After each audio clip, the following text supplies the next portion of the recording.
శ్రీవారిని పూజించాలి చిరునవ్వుల హారతితో, దాంపత్యం వికసించాలి తరగని మురిపాలతో.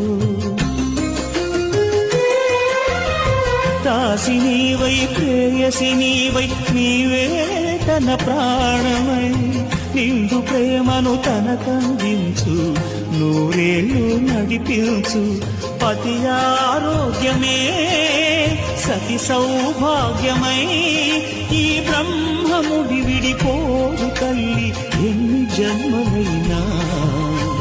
మగని హృదయం మమతల నిలయం, మగువకే దేవాలయం. మగని హృదయం మమతల నిలయం, మగువకే దేవాలయం. ఎంచుకుంటే తెగిపోతుందా దేవుడు వేసిన బంధం, తెలుసుకోని